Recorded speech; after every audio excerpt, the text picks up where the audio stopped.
ഇനി ഈ സവാള നമുക്ക് നന്നായിട്ടൊന്ന് വഴറ്റിയെടുക്കാം. അപ്പോൾ അത് ഒരുപാട് ബ്രൗൺ കളർ ആവുന്ന വരെ ഒന്നും വഴറ്റണ്ട, ജസ്റ്റ് നന്നായിട്ടൊന്ന് വഴന്ന് കിട്ടിയാൽ മതി. അപ്പോൾ ഒരു മീഡിയം ഫ്ലെയിമിലിട്ടിട്ട് നന്നായിട്ടൊന്ന് വഴറ്റിയെടുക്കാം.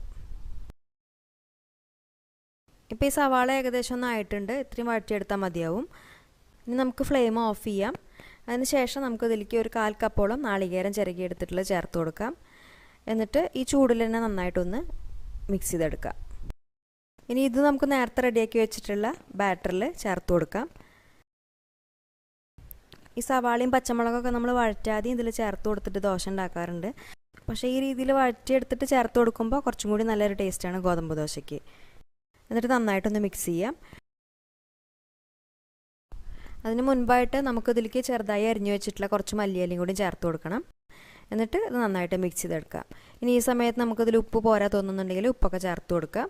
എന്നിട്ട് നന്നായിട്ടൊന്ന് യോജിപ്പിച്ചെടുക്കാം. ഇപ്പം നമ്മുടെ ദോശമാവ് റെഡി ആയിട്ടുണ്ട്. ഇനി നമുക്കിത് ഉണ്ടാക്കിയെടുക്കാം.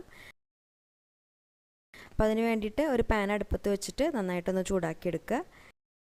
അതിനുശേഷം ഒരു മീഡിയം ഫ്ലെയിമിൽ നമുക്ക് 1-2 കയ്യിൽ മാവ് ഒഴിച്ചു കൊടുക്കാം.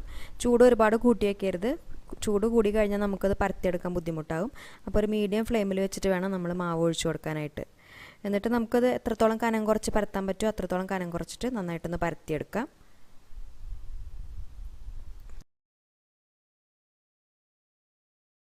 ഇനി ദോശയുടെ മേലെയും സൈഡിലൊക്കെ ആയിട്ട് നമുക്ക് കുറച്ച് വെളിച്ചെണ്ണ ഒഴിച്ചു കൊടുക്കാം. അപ്പോൾ വെളിച്ചെണ്ണയ്ക്ക് പകരം നമുക്ക് നെയ്യാണ് ഇഷ്ടമെന്നുണ്ടെങ്കിൽ നെയ്യ് ഒഴിച്ചു കൊടുത്താലും മതി. എന്നിട്ട് ഇത് അടിഭാഗം നന്നായിട്ട് ഒന്ന് മൊരിഞ്ഞ് വരുന്ന സമയത്ത് നമുക്കത് മറിച്ചിട്ട് കൊടുത്തിട്ട് ഈ സൈഡ് നന്നായിട്ടൊന്ന് മൊരിയിച്ചെടുക്കാം.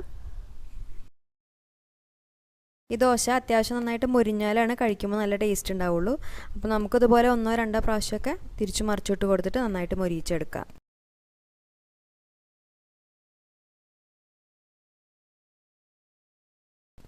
ഇപ്പോൾ ആദ്യത്തെ ദോശ റെഡി ആയിട്ടുണ്ട്. നമുക്കിനി ഇത് പാനിൽ നിന്ന് മാറ്റാം. ഇനി നമുക്ക് ബാക്കിയുള്ള ദോശയും ഇതുപോലെ തന്നെ ഉണ്ടാക്കിയെടുക്കാം. ഇത് വളരെ എളുപ്പത്തിൽ നമുക്ക് ഉണ്ടാക്കിയെടുക്കാവുന്ന ഒരു ദോശയാണ്. അതുപോലെ തന്നെ കഴിക്കാനും നല്ല ടേസ്റ്റാണ്.